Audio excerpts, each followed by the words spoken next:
Recientemente Carlos Slim ha hablado mucho sobre esa teoría de la jornada de 4 días. ¿Cómo ha evolucionado la manera en la que piensas de eso? Más que trabajar menos o trabajar más, tenemos que trabajar, yo creo que diferente. Tú puedes tener un título nada más así, pero pues no haber aprendido gran cosa en la universidad. O puedes no haber terminado a lo mejor, pero si aprendiste, sigues aprendiendo. Y eso finalmente es lo que te saca adelante. Los emprendedores y los empresarios somos los superhéroes que tenemos la capacidad de cambiar el mundo y de resolver problemas relevantes. Es más importante conquistar el corazón de tus clientes, obviamente también el cerebro, pero es más importante el corazón. Enseñar a leer su lenguaje corporal y reaccionar de la forma adecuada. Parecen tonterías, pero son importantes en una negociación. Claro. Todos los consejos que van relacionados con ten cuidado, no sé qué, pueden ser muy peligrosos. Pueden ser buenos porque funcionan como abogado del diablo. Entonces, replantearte las cosas. Pero que eso no te impida continuar adelante. Que no te paralice. Veo que hay un tipo grande, armado,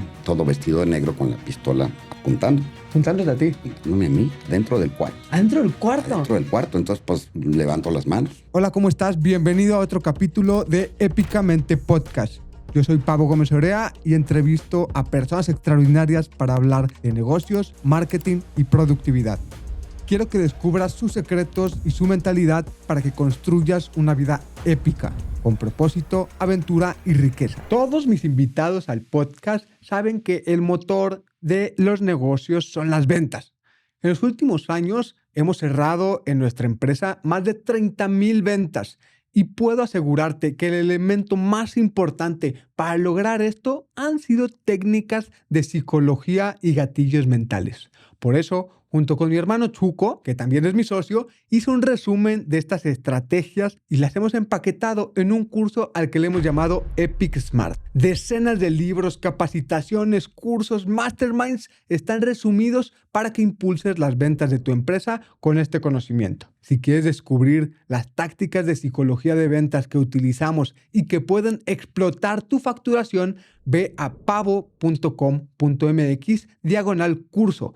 Pavo se escribe con V y aprovecha una oferta especial que tendrás por ser seguidor de Épicamente Podcast. Te lo repito, es pavo.com.mx/curso. Pavo se escribe con V. Nacido en Torreón, Coahuila, estudió mercadotecnia en San Diego State University y tiene un MBA en National University. Ha liderado distintas empresas de su grupo familiar y ha gestionado la compraventa de algunas de ellas, como fue Copy Royal. Fue presidente de Coparmex Jalisco y ha presidido también YPO Guadalajara. Ha estudiado el MEDEX, D1 y AD2 en el IPADE. Actualmente es accionista de empresas alrededor de los giros de equipo de oficina, inmobiliario y financiero. Es aficionado a la historia, a la ciencia y a la astronomía. Vamos con esta entrevista épica con Óscar Benavides Reyes. Estimado Óscar, bienvenido a Épicamente Podcast. Fíjate que eres de esas personas que incluso antes de empezar con este proyecto tenía muchas ganas de volver a platicar contigo. Gracias por estar aquí. Al contrario, gracias a ti, Pau, es un honor. Óscar, nos conocemos a partir de Coparmex. Vamos a hablar de negocios, vamos a hablar de mentalidad como inversionista, vamos a hablar de muchas cosas, pero hay dos cosas que de manera reciente yo me he enterado, dos historias, y que quisiera que me las contaras con más detalle. La primera tiene que ver, y la vamos a tratar primero una y luego otra. La primera tiene que ver con una situación difícil que tuviste hace varios años en tu casa, en donde en la madrugada te diste cuenta de que había alguien que se había metido armado ahí a tu casa. Cuéntanos qué pasó. Es algo que ahorita ya nos da mucha risa, pero en ese momento fue estresante. En la casa anterior donde vivía, mi habitación estaba al final de la casa. En ese tiempo yo viajaba mucho y regresando de uno de mis viajes me encontré que estaba ahí mi esposa con unas amigas, pues platicando, echando una copita. Generalmente yo soy el que apago las luces al final del día, o al menos así lo hacía antes. Ese día andaba cansado, saludé y me despedí y me fui a dormir. Era verano, llovía mucho. Y como que cayó un trueno, me desperté, fui a la cocina por un vasito de agua, regreso, y para conciliar el sueño se pone uno a leer y tienes aquí el libro. Te das cuenta que ya tienes que apagar la luz y dormirte cuando ya has leído el mismo párrafo como 3 veces. O cuando el libro lo terminas teniendo ya aquí en el estómago. O sea, te empieza a caer. Te empieza a caer. Entonces, estoy leyendo y de repente empiezo a bajar el libro y a la altura de la vista veo que hay un tipo grande armado, todo vestido de negro con la pistola apuntando. Apuntándote a ti. Apuntándome a mí, adentro del cuarto. Entonces, ¿Adentro del cuarto? adentro del cuarto. Entonces, pues, levanto las manos. Y, empieza la adrenalina, ¿no? Y dice la persona, alguien se ha metido en la casa. Pues dije, pues usted, ¿no? Pues usted, ¿no? Sí, pero alguien se ha metido en la casa. Entonces dije, ¿usted es policía? Entonces me dice, sí, soy policía. Dije, pues oiga, yo soy el de la casa, no me apunte. Entonces dice, pero alguien se metió. Yo dije, ¿qué pasa? ¿Qué está pasando? Mi esposa estaba a un lado mío. Lo primero que se me vino a la cabeza, mis hijos. Entonces me levanto y corro, abro el cuarto de mis hijos hombres que vivían, dormían juntos ahí los dos. Veo las camas revueltas y no había niños. Entonces digo, ¿qué pasa? Me doy la vuelta y voy acá al cuarto de mi hija, Paola, abro la puerta y veo que está ahí la hermanita mayor con sus 2 hermanitos más chiquitos. Uf, ya llego, todo bien, todo bien. Para esto el policía me decía, espérese, no ande corriendo por la casa. Le dije, espérese, déjeme checar a mis hijos. Ya en ese momento, ya encontró, sí, está todo bien ya, no salga del cuarto. Me encierro en el cuarto de los hijos. Ya había dejado a mi esposa bien. Dije, bueno, aquí está ya la familia, ¿no? Empiezo a ver por la orilla de la puerta y estaban libre. Me doy cuenta que hay 2 policías dando la vuelta por ahí. De repente dice, ya está bien todo, salga, revise qué le robaron. Pues empiezo a checar así rápidamente. Oye, pues no veo nada. ¿Pero qué pasó? ¿Por qué está usted en mi cuarto con una arma apuntándome? ¿Qué pasó? Yo no entendía qué sucedía. Y me dice, mire, señor, la puerta de la cochera que da a la calle estaba abierta, el portón. Entramos por ahí pues, para ver qué pasaba. La puerta principal también abierta. Entramos, vemos la luz al final, y vamos caminando y llegamos hasta su cuarto. Y le dije, ya sé qué pasó. Mire, mi esposa, las amigas, el cotorreo. Deben de haber dejado abierta la puerta. Seguramente dejaron abierta toda la puerta y todo. Qué caray. Entonces, pues, tómese un vasito de agua para el nervio, no sé qué. Estábamos ya riéndonos del tema y de repente llega mi esposa, pues enfundada en su bata caminando. Y viene caminando hacia nosotros, regañando, ¿no? En esta casa, si yo no apago las luces, nadie las apaga. Si yo no prendo, si yo no limpio, nadie limpia. Como que la mejor defensa es el ataque, ¿no? Entonces voltea un policía y me agarra el brazo y me dice, señor, ¿requiere usted protección policíaca? Y le dije, por favor. Desde entonces, cuando me enojo con mi esposa, le digo, acuérdate que tengo protección policíaca. Entonces, ese fue algo curioso de aquel tiempo. Muy buena historia. Ahora también supe de un caso que tuviste con Carlos Slim, en donde en una ocasión, me parece que en algún evento, tú pues, le consultaste si la tecnología iba a permitir, me parece que en los 80s o algo por el estilo, en donde le consultaste si la visión del ingeniero Slim era que la tecnología nos iba a ayudar a trabajar menos, ¿no? Si las jornadas laborales iban a bajar a través de la tecnología, pues por la computación, por todo lo que estaba en auge. Y la respuesta que te dio Carlos Slim fue algo como, ¿acaso no te gusta trabajar, Óscar? Cuéntanos qué pasó ahí. Sí, cuando estaba en la universidad, en la primera parte de los 80s, me tocó hacer un trabajo que hablaba del futuro. Y se hablaba de que la tecnología iba a ayudar al ser humano a trabajar menos. En aquel tiempo se hablaba hipotéticamente pues de que las horas de trabajo se iban a reducir por semana, por día. había industrias, por ejemplo, el turismo, que iban a tener mucho auge porque la gente pues iba a tener oportunidad de viajar más, porque la tecnología iba a hacer el trabajo. Entonces le narré un poquito ese preámbulo al ingeniero Slim y le dije, sin embargo, ingeniero, pues me doy cuenta que no trabajamos menos, trabajamos mucho más. Eso creo que ya fue probablemente en los 90s, esa plática que vino él aquí a Guadalajara y se entrevistó con una serie de empresarios. Y le dije, pues ahora yo veo mi teléfono, todo el tiempo está bombardeándome correos electrónicos, etcétera, etcétera. Y trabajo más. Y trabajo hasta en la casa, trabajo cuando estoy de vacaciones. Ya la tecnología me hace trabajar en todos lados y a todas horas.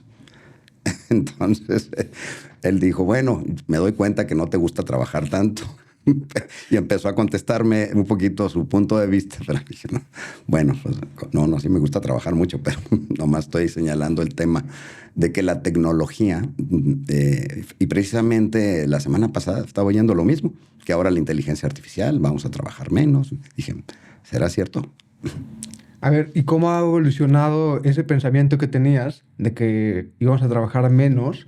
Ahora, pues, tenemos la bendición o maldición de poder trabajar desde cualquier lado, ¿no? Y eso hace difícil que nos desconectemos. Incluso recientemente Carlos Slim ha hablado mucho sobre esa teoría de la jornada de 4 días, ¿no? ¿Cómo ha evolucionado la manera en la que piensas de eso? Mira, sí es probable. Yo creo que más que trabajar menos o trabajar más, tenemos que trabajar, yo creo que diferente.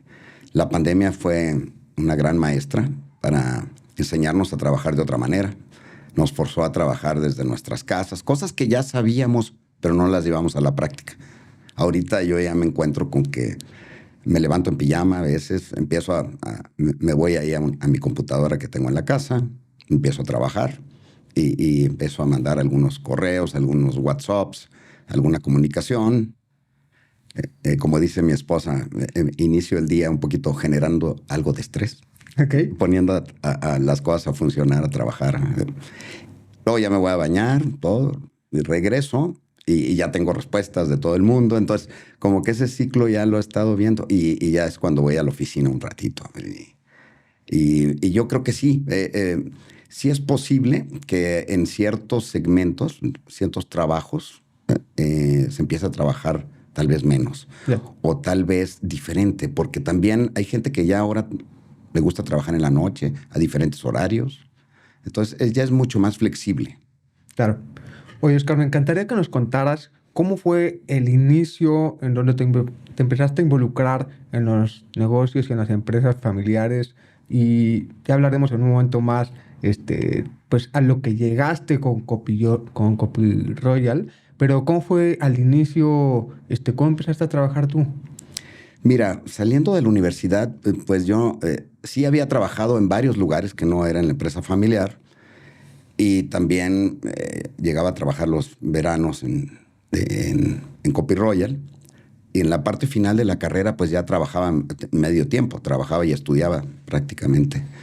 Estuve en área de la parte de cómputo, captura de datos, estuve en contabilidad, en la parte administrativa, como que conociendo diferentes áreas de una empresa.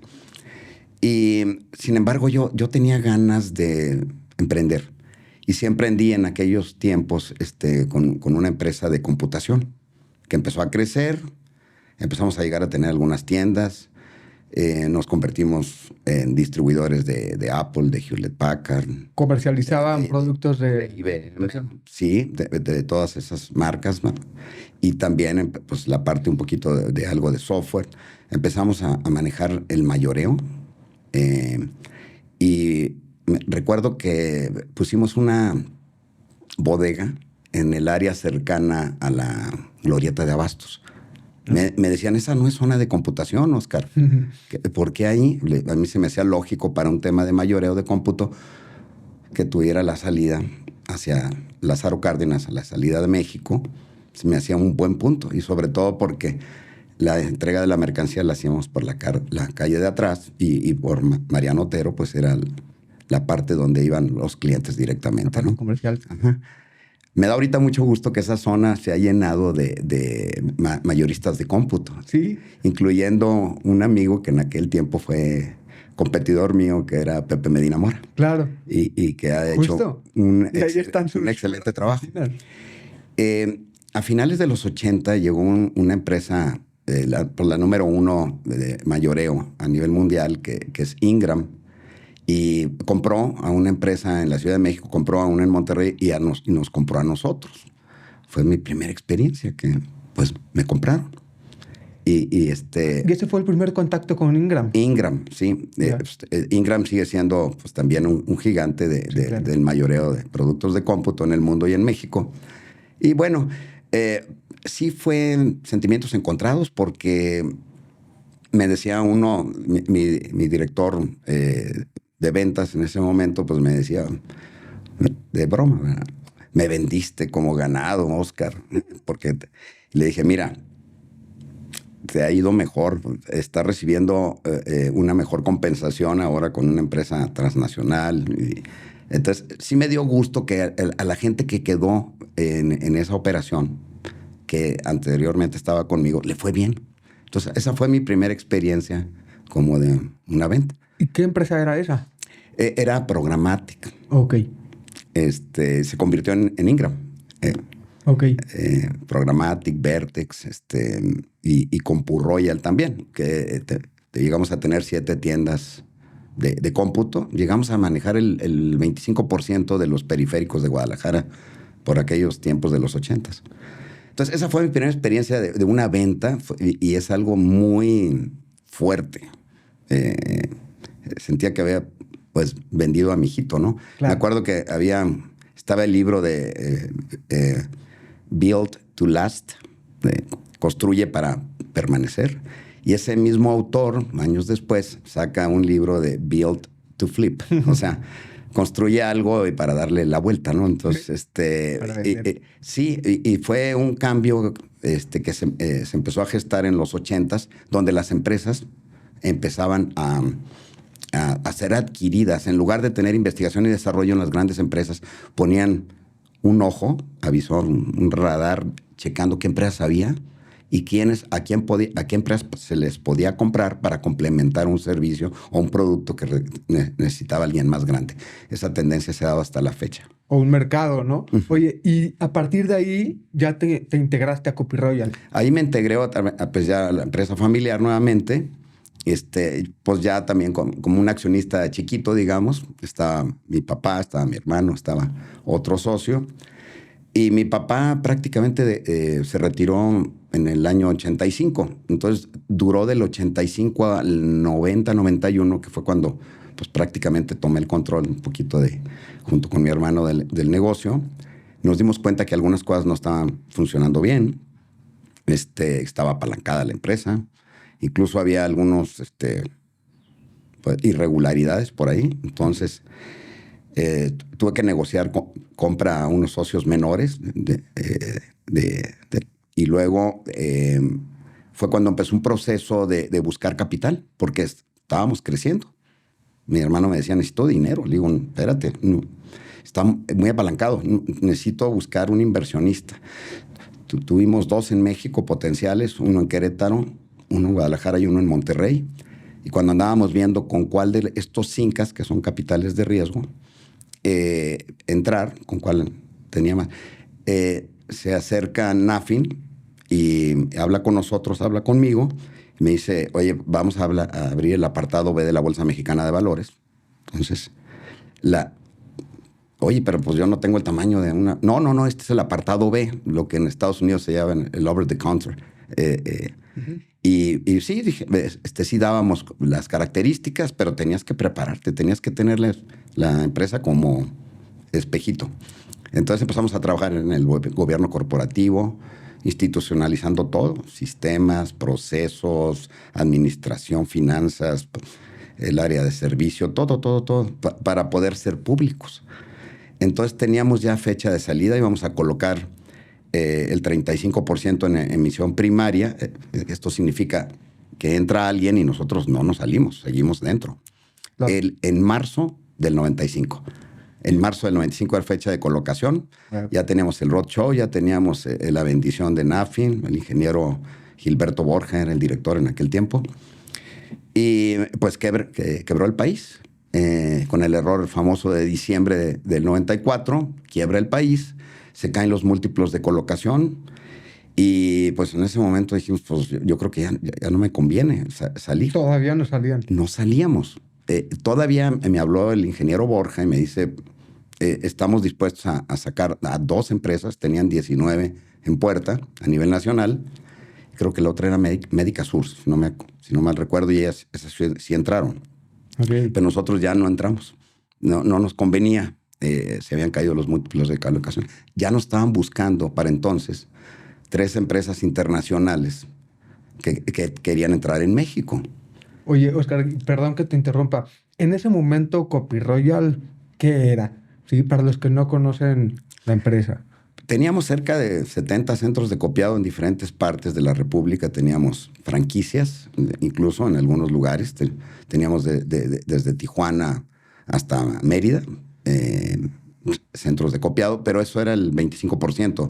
El otro 75% era el arrendamiento, venta y servicio técnico de impresoras, de copiadoras y el servicio técnico de las mismas, ¿verdad? Muy bueno. Entonces, eran, pues, finalmente, pues, eso fue lo que ellos vieron y llegaron a investigar a quién podían comprar en México. Ya. Entonces, ya había tres empresas. 3 empresas entrando en México buscando a quién comprar.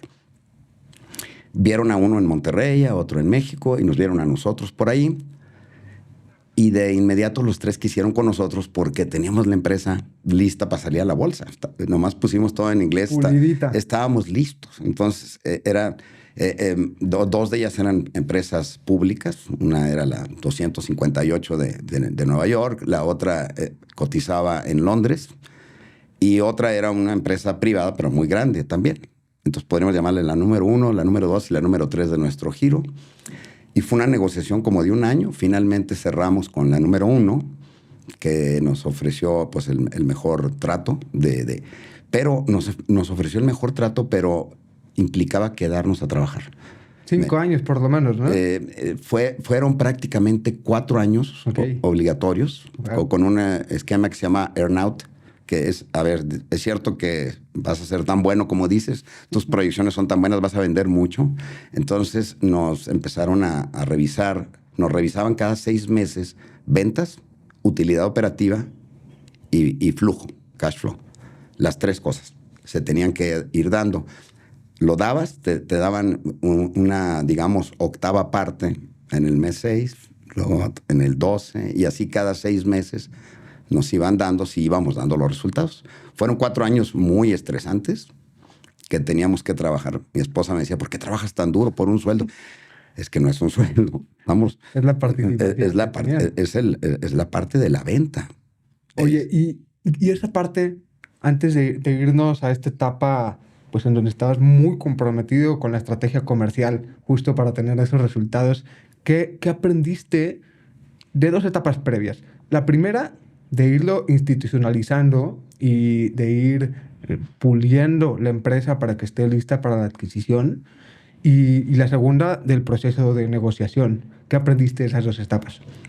Mira, me di cuenta que tener un buen gobierno corporativo, tener una empresa con los números claros, aunque no tengas muchos socios, aunque seas tú solo, conviene siempre tenerla.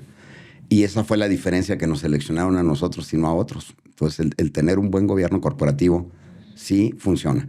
Para cualquier alianza estratégica, para cualquier situación de expansión, de crecimiento, incluso con bancos, cualquier situación. Facilita las decisiones. Facilita las decisiones. Y para uno mismo, sabes dónde estás parado. Entonces, claro, es altamente conveniente tener un buen gobierno corporativo. Muy bueno. Por temas de sucesión por todos lados. Y sobre tu segunda pregunta, pues sí fue de ser un empresario, de una empresa familiar, segunda generación de una empresa familiar, de repente entro a un monstruo de más de 30,000 empleados, donde nuestras ventas, éramos una empresa en ese momento de 750 personas, y a pesar de ello, pues te dabas cuenta que éramos el 0,5% de las ventas mundiales de esta empresa. O sea, éramos muy, muy chiquitos. Ok. Entonces... ¿Y la negociación fue ruda? O sea, ¿cómo fue ese proceso de negociación? Sí fue ruda porque, por un lado, estábamos en un país quebrado, pero tenía la fortuna de que eran 3 tiradores y sabían unos de otros y sabían que querían, los 3 querían entrar con nosotros. Entonces, Más desapego. entonces hubo, yo tuve que tomar una bola de cursos. En aquel tiempo no teníamos a señores como el Juan Jaime Petersen, o al menos yo no los conocía. Entonces, pues yo tuve que negociar directo, sin un apoyo. Entonces me metí a cursos de carras, me puse a leer libros, cómo nadar con tiburones sin que te coman vivo, las técnicas de Sun Tzu, en fin. Un máster de negociación. Tuve que tomar... Estaba John Grinder, uno de los creadores de neurolingüística, que él sí lo llamamos, vino a México, me estuvo asesorando en aquellos tiempos. Te daba técnicas de negociación impresionantes, ¿eh? Desde cómo ser empático con la persona que tienes enfrente, cómo espejearlo, enseñar a leer su lenguaje corporal y reaccionar de la forma adecuada. Entonces te empieza a ver que si voltea hacia arriba es visual, si es a la altura media es auditivo, si es hacia abajo es kinestésico. Entonces, si era kinestésico, tenías que responder con palabras como siento. Si estaba viendo hacia arriba y era visual, tenías que decir, bueno, yo lo veo. O si era auditivo, me suena.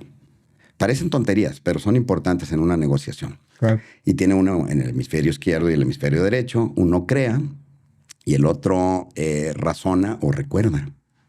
Entonces, dependiendo para qué lado veía los ojos, te dabas cuenta, es visual y aparte está recordando algo. Porque está dirigiendo la mirada hacia el hemisferio que recuerda. Si recuerdas, estás diciendo la verdad. Pero si volteas al otro lado, estás creando, estás imaginando, estás diciendo una mentira. Entonces, hasta ese tipo de cosas era impresionante. Bueno, era una locura. 1000 técnicas de negociación, todo eso. Pero fue una cosa muy interesante. Yo tenía la experiencia de haber vendido una empresa pues cerca de 7 años antes, pero por el otro lado estaba enfrente a una persona que ya había comprado 350 empresas. Wow. Sí, compraron cerca de 400, un poquito más, en el transcurso de unos 6, 7 años. Los compran, tú sigues dirigiendo el negocio durante 4 años y poco más, con ese compromiso que tienes de estar presentando los resultados, pero también ustedes adquieren un nivel de compromiso tremendo y se convierten en líderes en ventas. Sí, teníamos que vender. Yo en ese momento prácticamente me la pasaba viviendo en México, con cuentas grandotas, tanto privadas como de gobierno. Entonces, pues, teníamos como clientes a General Motors, a Ford, a Banorte, pero también teníamos dependencias, teníamos municipios, tenemos gobiernos estatales, de los que no hacían pues mucha triquiñuela, ¿no?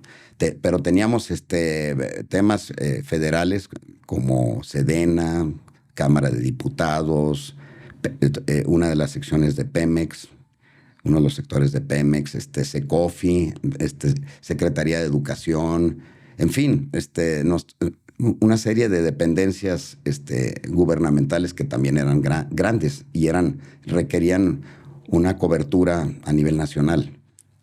¿Y cómo te convertiste en tan buen vendedor? ¿Qué cambios hiciste para que fuera una máquina de ventas y que lograran esos resultados? Pues ya ahora comparándolos también con las otras unidades de negocio que tenía esta empresa a nivel mundial.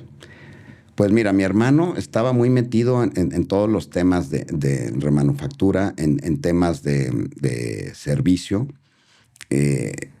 Siempre fue muy bueno en temas de normatividad, de calidad total, de todo eso.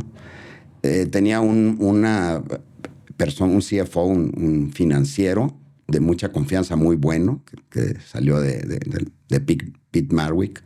Entonces yo definitivamente me volqué pues a vender. A vender. Me la pasaba en México, en Monterrey. La plaza número 1 era México, la segunda era Monterrey, la tercera era Guadalajara. Entonces, pues pasaba más tiempo fuera que dentro. A esa parte, pues no veía mucho a mi familia. Me iba los lunes, regresaba los viernes. Y pues sí, tenías que convertirte, aprender y desarrollarte en el área de ventas, de comercialización, de mercadotecnia, y pues finalmente así fue como logramos dar los resultados, ¿no? Oye, Oscar, si tú pudieras darle una sola recomendación o tip a un empresario que se quiere convertir en un gran vendedor, ¿cuál sería? Mira, cuando la persona que es tu cliente lo puedes conquistar de dos maneras. Uno es que conquistas su cerebro y otra es que conquistas su corazón. ¿Sí? El cerebro te dice es el mejor precio, buen tiempo de entrega, la calidad es la adecuada, todo eso. En el corazón hay algo intangible que esa persona te gana su confianza, cree en ti. Sentían, por ejemplo, cuando son ejecutivos con el que estás negociando, tienes que cuidar al ejecutivo, tienes que entender qué pasa con él. Tienes que saber si es ejecutivo, cómo gana sus bonos, y tú le tienes que ayudar a ganarlos. ¿Cuáles son los objetivos de la empresa? Y tienes que ayudar a esa empresa con la que estás interactuando a lograr sus objetivos. Tu objetivo no es vender o dar el servicio o rentar o X. Es lograr que tu contraparte logre sus objetivos. Eso entra acá, en el corazón. Entonces, cuando ya logra hacer esa conexión, aunque tengas el precio un poco más alto, muchas veces te decían, oye, me gusta mucho cómo trabajan ustedes, pero tienes que bajar un poquito, hacer un poquito más de esfuerzo, te dan oportunidad. Y eso te hace ganar la venta, muchas veces. O hay veces que la ganas a pesar de que tengas un poquito más de un precio un poquito más alto, pero si tienes. Entonces, ahí es más importante conquistar el corazón de tus clientes. Obviamente también el cerebro, pero es más importante el corazón.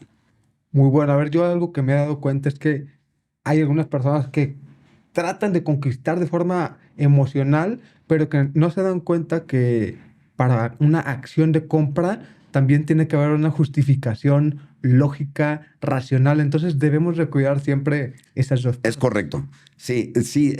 Y eso implica entender y conocer a tu cliente, conocerlo a fondo. Tienes que entender no nada más lo que te está pidiendo, sino qué hay atrás de eso.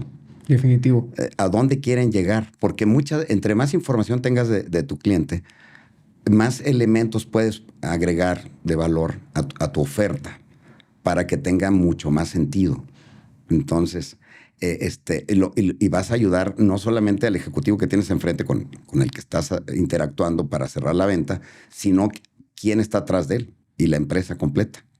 Justo con Chuco estoy desarrollando un programa de psicología de ventas y es tremendo esa parte del entendimiento de lo que está pasando en el cerebro y cómo cuando haces los activadores adecuados, pues propicias la confianza. Ahora, para cerrar esta parte de Copy Royal, termina esta parte de 5 años y medio, de 4 años y medio, casi 5, pero luego no termina ahí la historia. ¿Qué pasa después? Cuando terminamos la etapa de los earnouts de estos 4 años, yo tenía firmado un non-compete. Mi hermano también, pero él creo que era más corto y él ya podía volver a competir. Volver a competir. Yo no podía y me ofrecieron a mí que siguiera. Ya como empleado. Es chistoso porque ya me habían pagado, yo ya traía mi dinero invertido en otras cosas, en negocios inmobiliarios, en financieros. Y me piden ellos que continúe, me ofrecen mejorarme mis condiciones, digamos, laborales, me dan lo que le llamaban ellos stock options, o sea, es una empresa pública, es una forma de motivar. Y yo sí me quedé porque todavía había una cierta vinculación de esa empresa con otra empresa financiera que tenía que cuidar, como que cuida rancho, ¿no? Me quedé 2 años más. Finalmente ya empezó a consolidarse esta empresa que había comprado más de 400 empresas a nivel mundial. Empieza a consolidar todo. Y me toca a mí un jefe en Houston. Y yo le decía el gordo porque no había venido a México, no sabía cómo manejar. Y me pedía él cosas que a mí se me hacían absurdas, ¿no? Y es parte a veces de la burocracia corporativa que hay en grandes empresas, que a veces no necesariamente tienen sentido común o son lo que le llaman el cultural blunders, así, errores culturales, sobre todo cuando se trata de otros países. Okay. Me decían, a ver, el número 1 de cobranza es Alemania. México era el número 2 en vueltas de cartera.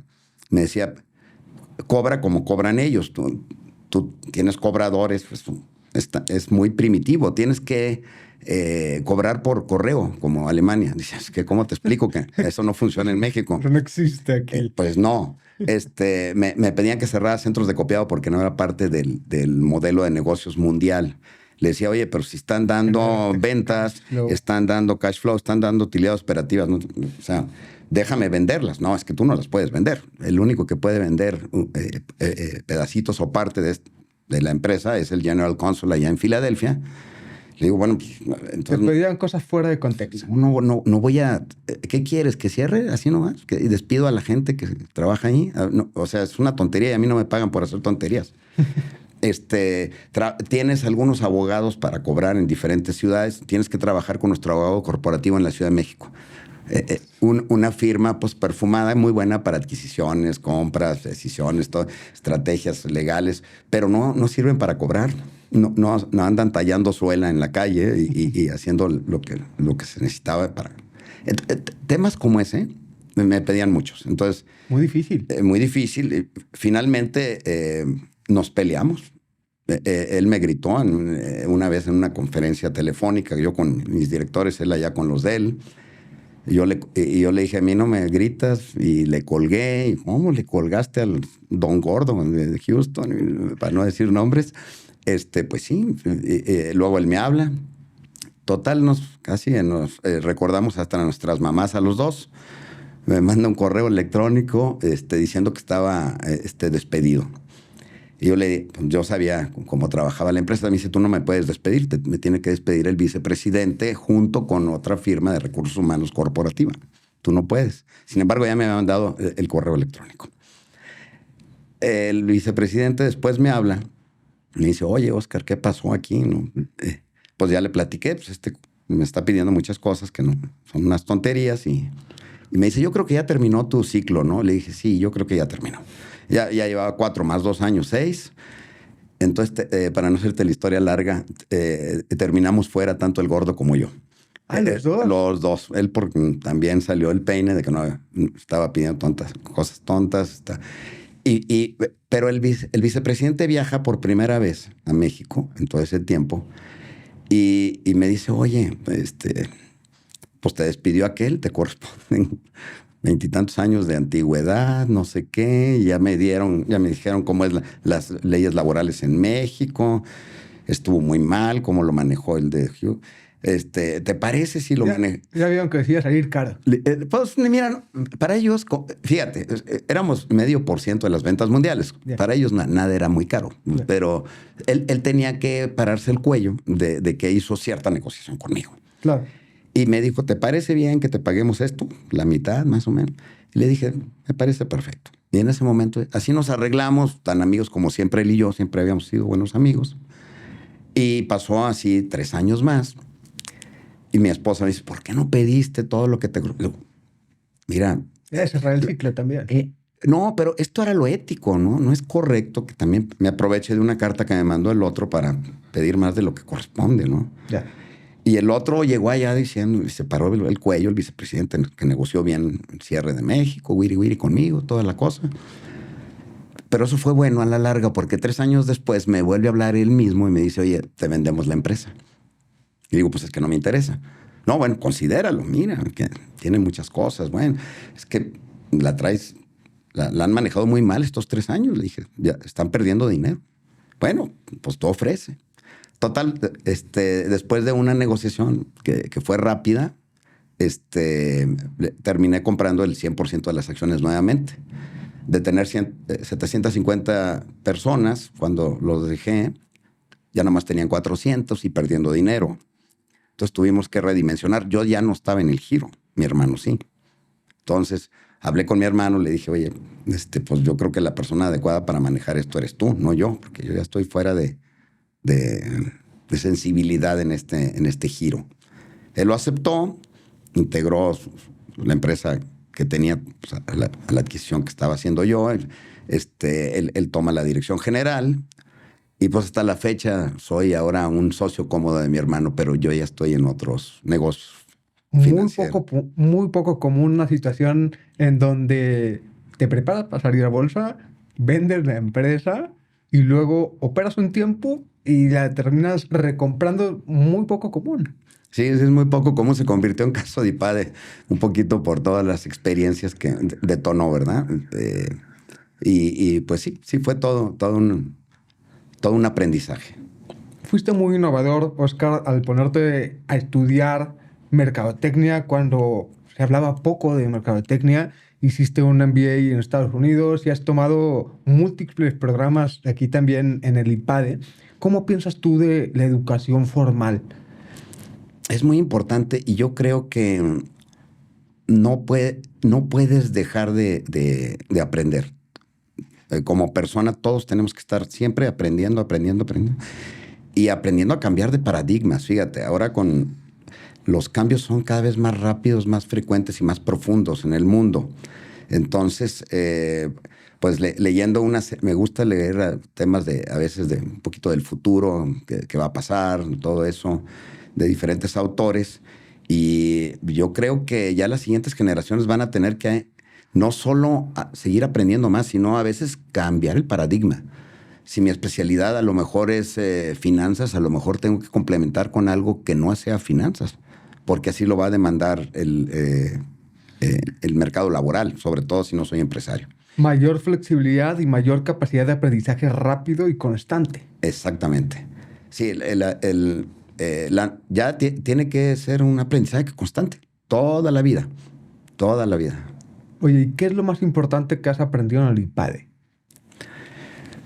Mira, lo más interesante del IPADE, en mi punto de vista, es una gran institución, pero te das cuenta que aprendes más de los que participan como, digamos, alumnos, que del mismo profesor a veces. Por la misma metodología. Por la misma metodología del caso.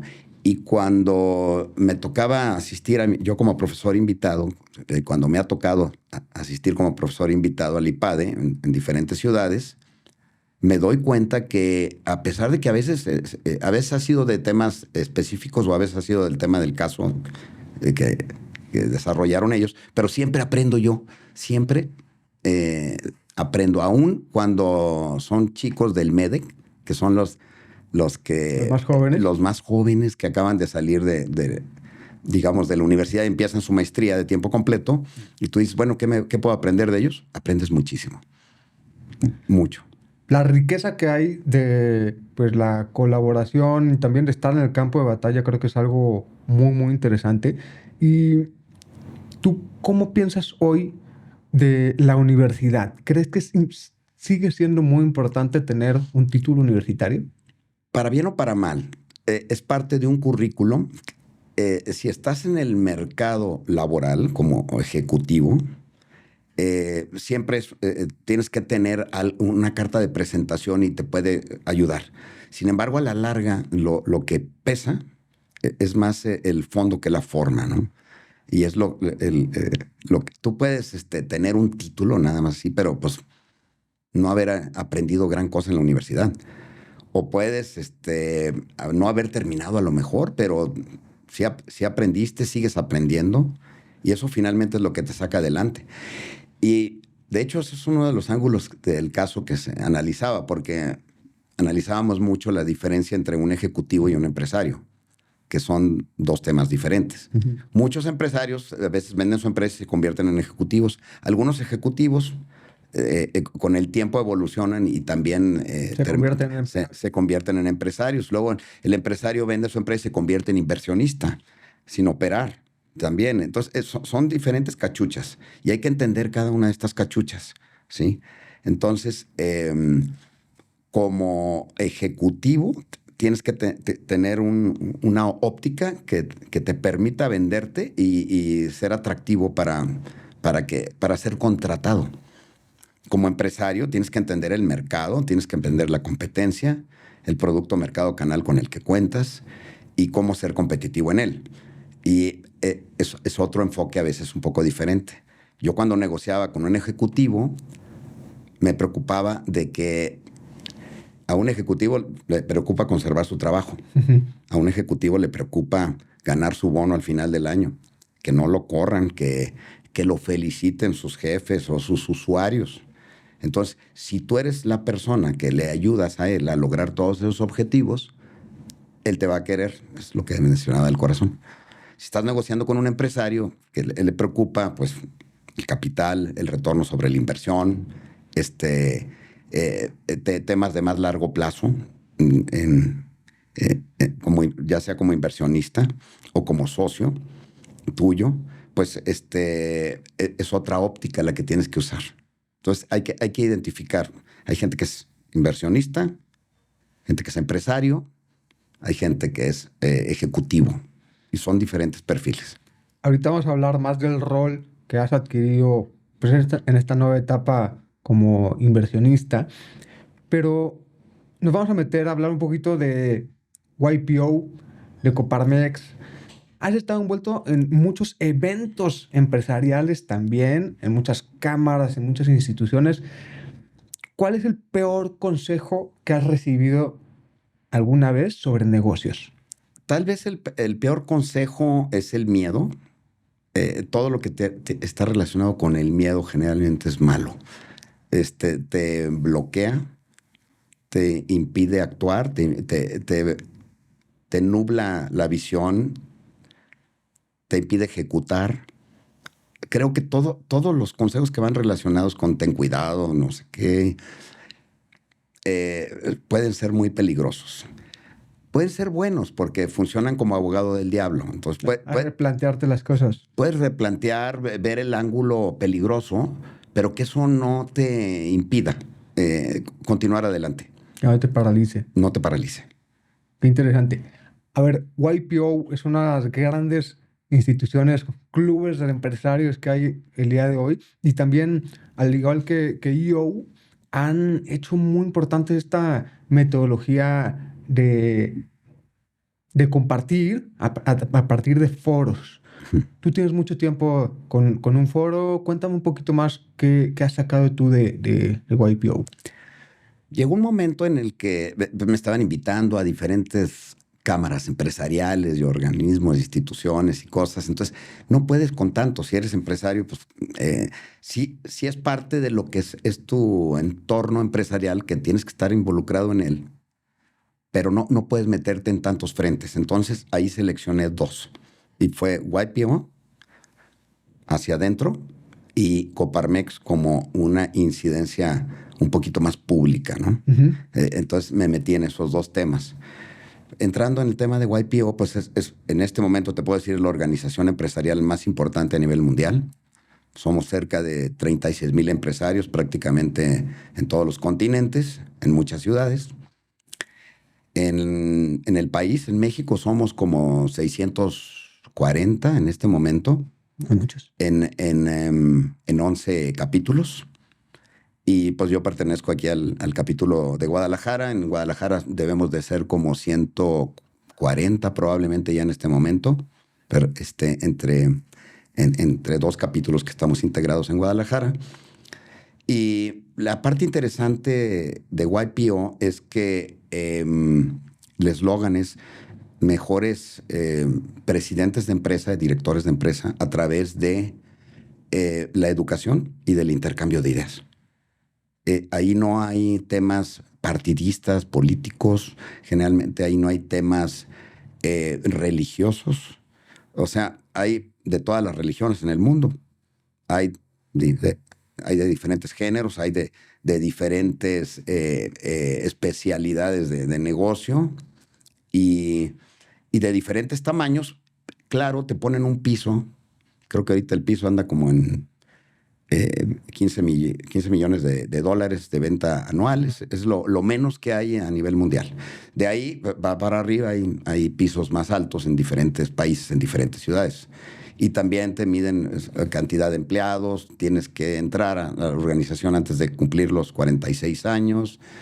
Y tienes que ser directamente el CEO, el presidente del consejo, el director general de la empresa. Tienes que estar en la punta de la pirámide de la empresa para estar ahí también. Y eso te lo revisan, te lo auditan y perteneces tanto a YPO Internacional como a un capítulo local. Pero es una oportunidad de aprendizaje impresionante y de desarrollo tanto a nivel personal como familiar, como empresarial. Entonces, eso es hacia adentro. Y Coparmex es el incidir públicamente.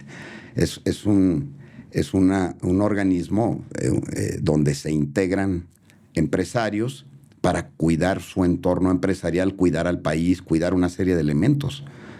Y me gustó Coparmex por la mística que tiene. Y no sé si te fijas, pero generalmente en Coparmex es el que tiene un poquito a veces más de fuerza, de valor para decir las cosas, sobre todo incómodas o negativas. De contrapeso. De contrapesos. Hay mucha autocrítica hacia nosotros mismos, pero también hacia los gobiernos municipales, estatales, federales, de diferentes dependencias. Y la realidad es que se puede hablar con fuerza en Coparmex porque tenemos autonomía financiera.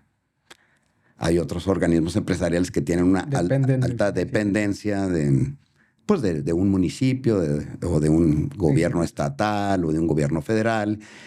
Y pues entonces no pueden hablar muy fuertemente contra algunos protagonistas de gobierno porque les puede pegar en el tema financiero. Claro. A ver, Oscar, ahorita vamos a volver a Coparmex. Es algo muy importante de tu perfil. Algo que muchos no saben es que una de las grandes riquezas que tienen las organizaciones como YPO es que operan a partir de foros. El foro es un grupo cerrado con personas en donde compartes algunos elementos privados de tu crecimiento empresarial, de tu crecimiento personal, de tu familia, y al final se convierte en una cuestión privada, pero que te permite pues ser muy agudo en perseguir tus objetivos y en recibir un tipo de retroalimentación muy específica, y eso se me hace súper, súper valioso. Yo no he estado en EO ni en YPO, pero sí he implementado esta metodología de foro que se me hace súper ganador. Ahora pasando a Coparmex, hay que poner un poco de contextos también para los que no lo saben. Por ahí Cloutier Maquio, que fue uno de los primeros presidentes de Coparmex, decía que los empresarios por lo general tienen mayor capacidad económica, tienen mejores relaciones y tienen mejor preparación, y eso pues te compromete.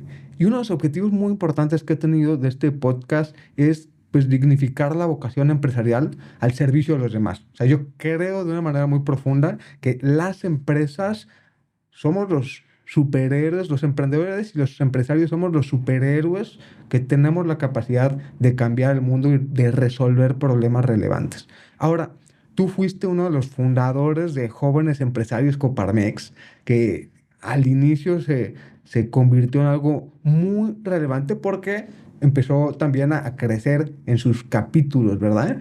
La manera en la que nos conocimos fue porque mi hermano Chuco fue presidente de Jóvenes Empresarios aquí en Jalisco, mientras tú eres presidente de la comisión estatal en Jalisco, ¿no? Pero ¿por qué decidiste en ese momento participar y qué fue lo más valioso que sacaste de Coparmex? Hay que decir que yo te considero uno de los presidentes como valientes que tenían una incidencia a nivel pues, político, mediático muy importante, no solo de respaldar a la iniciativa privada, sino de ser un contrapeso a nivel político. Entonces, a ver, cuéntanos cómo fue esa etapa para ti, porque es también dejar de hacer muchas cosas a nivel de negocios y a nivel empresarial para hacer una aportación social. Cuéntanos cómo fue esa etapa para ti. Pues mira, fue un complemento, ¿eh? Porque yo no veía como que sacrificar una cosa por hacer la otra, sino que era una ventana de aprendizaje siempre y de relacionamiento, ¿eh? Porque mucha gente te dice, oye, necesito yo esto y te conozco a ti, tú me dices, yo no te puedo ayudar, pero te voy a decir quién. Necesitas ese tipo de relacionamiento para abrirte paso en el mundo de los negocios, de la empresa. Entonces, sí fue algo muy interesante. Y sí me tocó pues esa muy buena suerte en 1990 se funda la Comisión Nacional de Jóvenes Empresarios. Me toca arrancarla en aquel tiempo, del 90 al 92 me tocó ser presidente de jóvenes Coparmex, el primer presidente de jóvenes Coparmex. Ahorita ya no sé cuántos vayan, pero a veces se reúnen los diferentes presidentes de generaciones. Muy, muy padre. Y ¿sabes qué? Sí, desde jóvenes empresarios es importante que captemos, en primer lugar, que somos muy privilegiados, Pavo. Mira, ya superamos los 8,000 millones de personas en el planeta Tierra.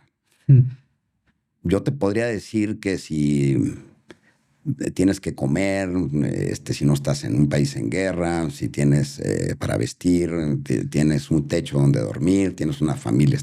Si tienes una serie de cosas, yo creo que llegas casi al 2% del top de estos 8,000 millones de personas en el planeta Tierra. Entonces, al tener la educación que hemos recibido, el tener en el país que vivimos, con las oportunidades que hemos recibido, lo menos que puedes hacer es contribuir a... Tienes una mayor responsabilidad. Entre más beneficios hayas recibido en la vida, empezando por la salud, por la familia que podemos haber tenido, por la educación, por todo eso, tenemos una mayor responsabilidad y tenemos que devolverla a la gente. Tenemos que, si somos empresarios, tenemos que, ¿cómo podemos contribuir? Bueno, generando empleo bien pagado, y para eso hay que capacitar a nuestras gentes. Entonces, eso es muy importante. Somos un desarrollador mundial de riqueza. Quienes generan la riqueza en el mundo no son los gobiernos, no son los sindicatos, no son X tipo de organización. Es la empresa privada la que genera la riqueza. Entonces, es la que genera los impuestos, de donde se pagan luego todos los servicios públicos. Entonces, tenemos una gran responsabilidad de no solo de mantener nuestras fuentes de empleo, sino de acrecentarlas, de desarrollarlas. Oye, y a ver, hicimos varios eventos ahí los que se me vienen ahorita a la mente. El Congreso Iberoamericano de Jóvenes Empresarios con Mohamed Yunus, Premio Nobel de la Paz, con Rodrigo Herrera, con, bueno, grandes personas. Y luego también la campaña de Si no votas, no te quejes, de dar una zarandeada para la participación social en el voto y para que la participación vaya más allá del voto. Pero tú también tienes una experiencia muy específica, previa, de muchos años antes, en organizar eventos con grandes personajes. Y uno de ellos fue específicamente con Margaret Thatcher. Cuéntanos cómo fue esa experiencia para ti. Fue muy interesante porque estando yo presidente de Jóvenes Empresarios ahí en la Ciudad de México, me llaman de un organismo que se llamaba Generación Empresarial. Yo decía, no sé qué sea eso. De repente tomo el taxi en aquel tiempo, pues, oye, y no daba con el lugar. En ese tiempo todavía no había teléfonos celulares, al menos yo no me alcanzaba para tener uno. En una caseta telefónica, oye, ¿dónde queda? Pues entre tal y tal calle. Oye, pues allá hay una casa enorme. Ah, pues esa es. Entonces, caray, esta es la sede de jóvenes, de estos jóvenes empresarios de Generación Empresarial. ¿Y en Sí. dónde era eso? ¿En qué ciudad? En la Ciudad de México, en Palmas. Ok. Y ahí me toca conocer pues a un pequeño grupo de jóvenes que eran los hijos de lo que en ese momento era el Consejo Mexicano de Hombres de Negocios, pues los empresarios más grandes, más importantes, más acaudalados de México. Entonces, casi hicimos una especie de alianza estratégica donde ellos tenían pues obviamente muchas conexiones, tenían muchas posibilidades económicas, tenían mucho relacionamiento, tenían papás con muchos recursos. Y en Coparmex teníamos mucha gente, ya teníamos abiertas comisiones de jóvenes empresarios por toda la República. Entonces, se hizo un evento con Henry Kirchner, se hizo un evento de futurología muy bueno. Y luego dicen, oye, está la conexión con Ronald Reagan. Y luego nos invitó a un grupo reducido a su rancho en California. Wow. Entonces fuimos allá, él accedió, vino a dar una plática a México. Te estoy hablando, creo que era el 1991. Si recuerdas bien, pues en el 89 se acaba un poquito la Guerra Fría con el Tratado de Malta entre Bush y Gorbachev, pero todo esto cocinado por Ronald Reagan. Entonces, el que él nos haya platicado esa negociación que se dio con la Unión Soviética, entre la OTAN, el Pacto de Varsovia en aquel tiempo, pues fue interesantísimo. Wow. Vino aquí, se llenó, fue un rockstar así, imagínate.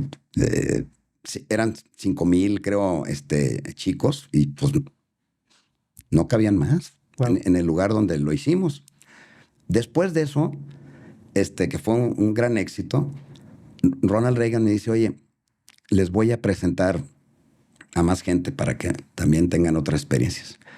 Entonces, después de eso, vino Brian Mulroney, el primer ministro de Canadá en ese tiempo, que también fue uno de los protagonistas del fin de la Guerra Fría. Después viene Margaret Thatcher, que también fue en la Ciudad de México, que también fue una de las protagonistas, la Dama de Hierro, y me llamaba mucho la atención porque era una señora que decía las cosas con mucha fuerza.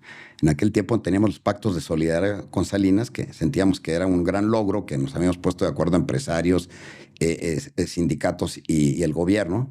Y ella dice, eso no me parece bien, y lo decía así con mucha fuerza. Así era ella.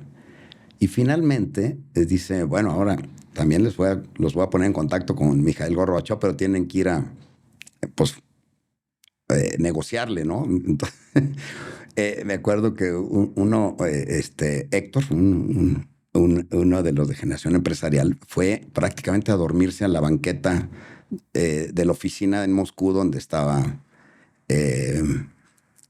Mikhail Gorbachev, y a la hora que entraba de su carro a la oficina, ahí lo aborda en la banqueta y le platica. Y, a ver, pásate.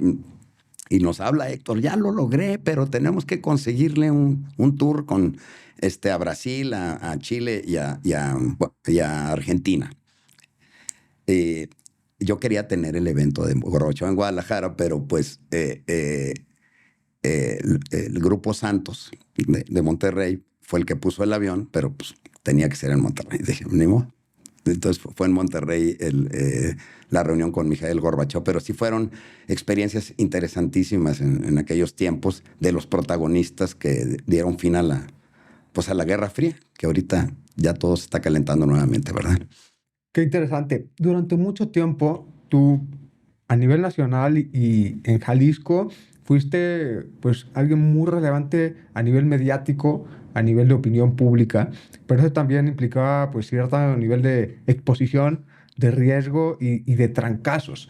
Pero digo, yo siempre te vi como muy seguro y muy tranquilo de estar pues cuestionando algunas cuestiones, algunos elementos difíciles, ¿no? Del gobierno.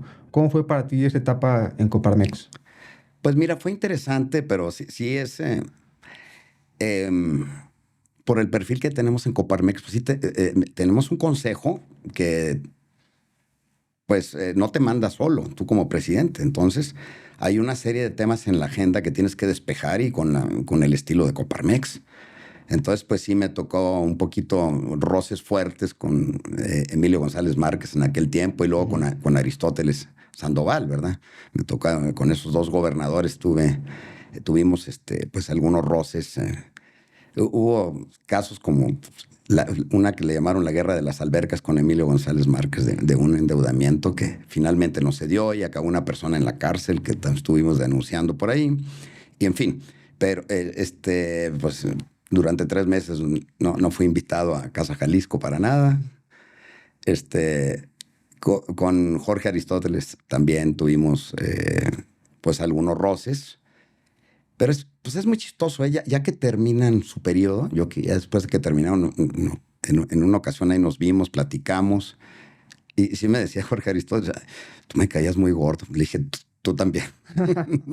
Ya. Pero ya nos daba risa. Ya pasó. Él le tocó jugar un papel, a mí me tocó jugar otro.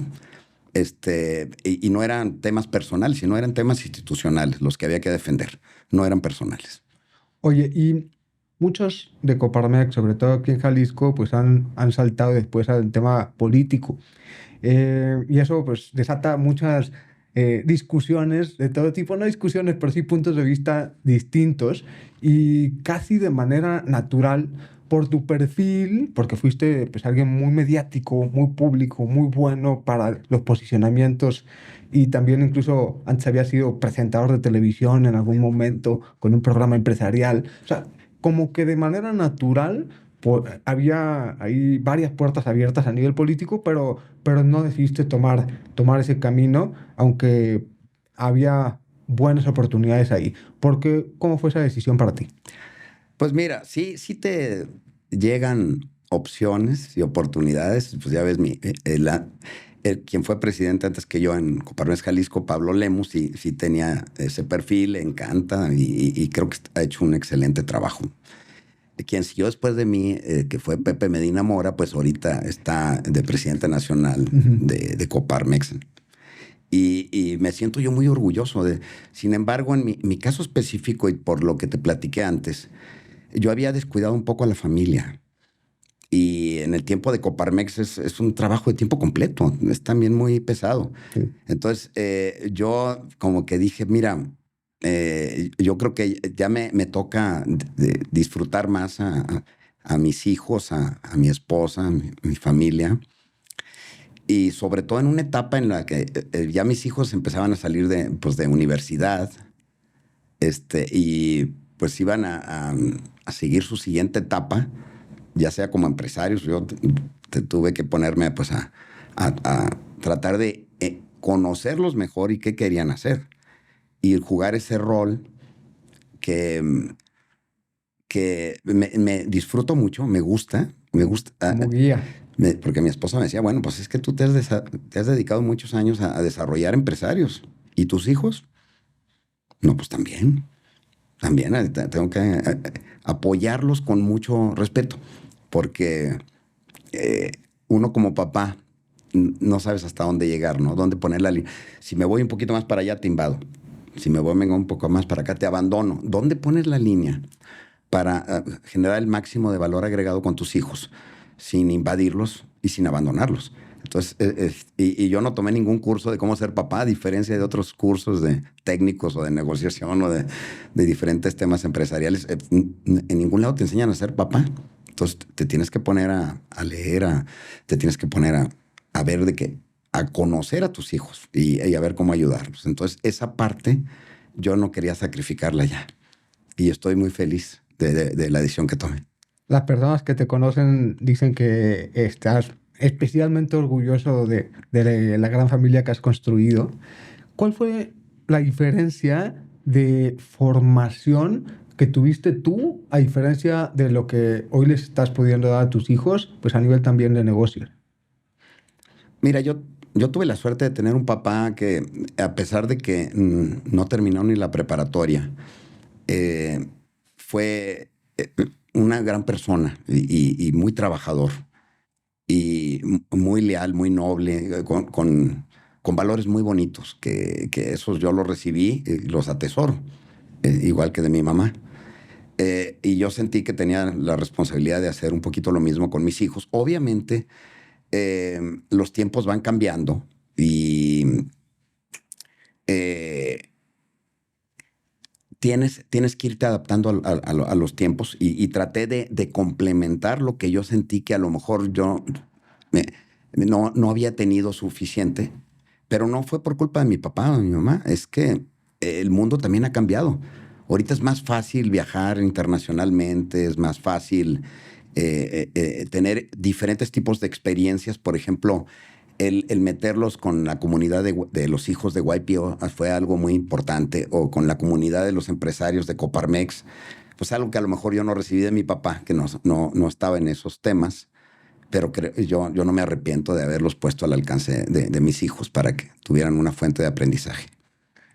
Muy interesante. También las personas que te conocen saben que eres un gran estudioso de la ciencia, de la historia y recientemente me enteré también que de la astronomía. Sí, acaba de pasar el eclipse. A mi papá también le encantan todas esas cosas del espacio, de la exploración, del descubrimiento. ¿Qué has aprendido de la astronomía que te ha servido a nivel de negocios y a nivel personal? ¿O de dónde viene eso?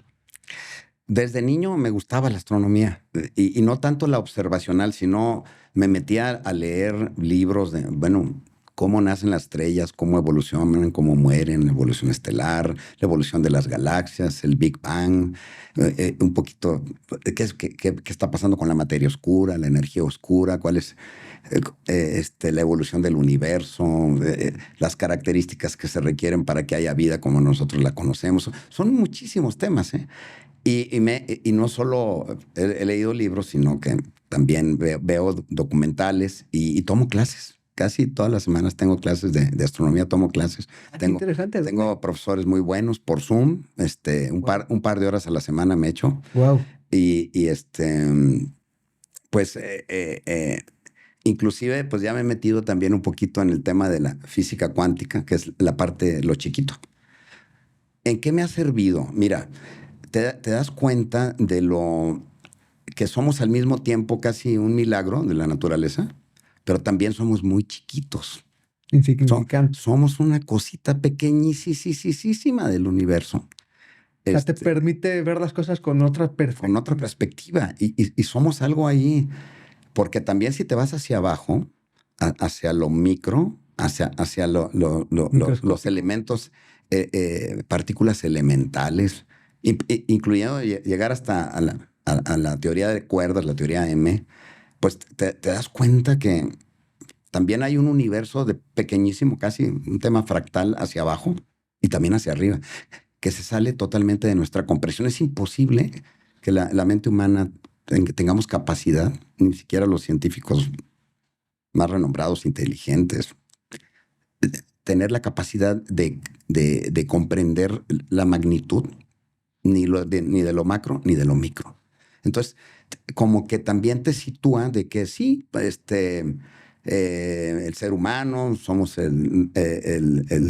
pues el rey del planeta Tierra, pero también al mismo tiempo somos algo muy pequeñito. Qué interesante. Oscar, ¿cómo cuidas tu mente a nivel de hábitos? ¿Hay algún hábito que hayas desarrollado recientemente y que haya tenido un impacto importante en tu vida?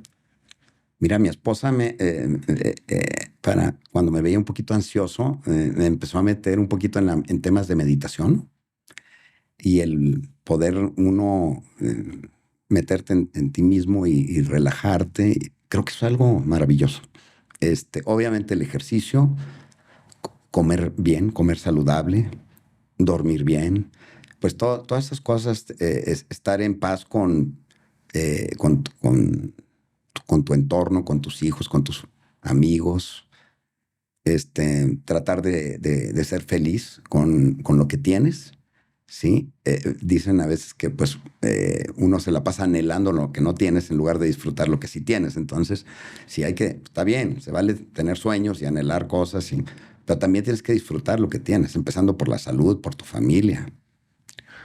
Esa parte de tomar decisiones que te permitan estar tranquilo contigo a nivel mental, pues es uno de los grandes aprendizajes de todos los inversionistas, ¿no? Hoy tienes negocios alrededor de temas de tecnología y equipo de cómputo, o más bien equipo de oficina, inmobiliarios y también algunas inversiones en temas financieros. ¿Cuál es tu estilo de inversionista y cómo has desarrollado tu mente de inversionista? Mira, ya como inversionista, tengo que reconocer que soy muy ignorante. tengo como conocimientos muy limitados y que requiero de asesorarme o de buscar a gente que es mucho mejor que yo en cada tema. Entonces te tienes que volver humilde pero inteligente, de ver con quién te asocias, a quién le pides consejo y qué decisiones tomas. Y también uno con la edad se vuelve más conservador. Es una ley natural, generalmente eso pasa en cualquier lugar. Y ya no tomas riesgos tan fuertes como cuando eres joven, ¿sí? Eh, Tratas de buscar un equilibrio de algo que te apasione, que te guste, pero que te deje tiempo libre también. Ya cuando llegas al sexto piso como yo, ya dices, bueno, le decía a mi esposa, pues es como en el fútbol americano que tienes 4 cuartos, ¿no? Del 1 al 20, del 20 al 40, de los 40 al 60. Y ahorita ya estoy entrando en el cuarto cuarto. Le dije, no, claro, oye, ¿te vas a morir a los 80? No, le digo, quién sabe qué pase, pero puede haber tiempos extras, bastante tiempos extras, ¿va? Puede haber. Por eso hay que cuidarse. Pero sí tienes que tener la visión ya de la etapa de la vida que te toca. Cuando estás en las etapas como ustedes o un poco más jóvenes que ustedes, en los años 20, 30, generalmente es cuando tomas las decisiones más importantes de tu vida. Y es qué vas a hacer y con quién lo vas a hacer. Y en el con quién estoy hablando en los negocios de socios, clientes, proveedores, pero también con quién te vas a casar. Y son decisiones que tienes que tomar en una etapa temprana y con a lo mejor todavía no mucha sabiduría por la juventud, pero las tienes que tomar. Entonces tienes que dar ese salto. Pero hay que cuidar esas decisiones cuando estás en cada una de las etapas que tienes en la vida. ¿Qué es para ti la riqueza, Oscar? ¿Y cómo la has construido? Yo creo que la riqueza es algo mucho más allá de cuestión material o económica. Hay una riqueza espiritual, una riqueza familiar, una riqueza que te dan las amistades con amigos, una riqueza que te da el conocimiento, eh, el, el, el buscar hacer el bien en la forma en que puedas. Entonces, yo creo que esa es una riqueza que tenemos que ver. No centrar todo en lo material, porque pues, es un grave error y que generalmente eso no te conduce a la felicidad. La felicidad, ya ves que Harvard tiene estudios de muchísimos años Sobre las relaciones. sobre las relaciones, que son las que te dan el propósito de tu vida, las relaciones con amigos, con familiares, tienden a ser formatos que facilitan la felicidad, más que nada más la riqueza económica. ¿Qué es para ti la aventura? Ay, pues toda la vida es una aventura. Yo creo que es una aventura maravillosa. Yo creo que es cualquier actividad que tú quieras hacer, que te apasione, que le metas todo. Puede ser una aventura empresarial, puede ser un viaje que hagas, puede ser la aventura de empezar un deporte nuevo, desarrollarte en el mismo. O sea, es poner a volar tu creatividad y divertirte, apasionarte y tomarlo como una aventura, todo lo que hagas. Oscar, creo que has construido una vida y un proyecto épico. Yo he estado súper agradecido también de poder compartir algunas buenas aventuras contigo ahí a través de Coparmex. Ojalá luego haya más aventuras, pero es muy admirable lo que has hecho también a nivel social, de participación, además lo que has logrado a nivel empresarial. Así es que muchísimas gracias por estar aquí. ¿Algo más que quieras agregar? Nada más decir que me siento también yo muy orgulloso de ti, Pavo, y de Chuco. Para mí son unos chicos ejemplares, emprendedores, trabajadores, de muy buen corazón, inteligentes, y creo que están haciendo mucho bien. Bueno, yo he aprendido también de ustedes mucho, porque vaya que ustedes tienen mucho que enseñar. Oscar, sé que recientemente te has alejado un poquito de redes, Pero ¿en dónde pueden saber más las personas de ti, de tu negocio, de tu perfil? ¿Hay alguna red social en donde las personas puedan conocerte más? LinkedIn, ¿dónde te sientes cómodo? Fíjate que por ahí algo tengo en LinkedIn, pero yo creo que ya viejo. Pero a raíz de lo que me estás diciendo, creo que voy a retomar algo, porque sí, ahí dejé colgados como 8,000 seguidores en Twitter y ya no he estado dándole retroalimentación, como un poquito más de 5,000 en Facebook, que te decía que ya no me acuerdo ni de la contraseña. Pero creo que me estás motivando a no dejar dormido esos temas. Súper. ¿Te sientes cómodo en alguna de ellas? Pues mira, la que es más rápida de subir cosas es Twitter, pero eh, probablemente es en la que pueda volver a generar algo de contenido. Súper. Voy a buscar tiempo a ver si lo encuentro.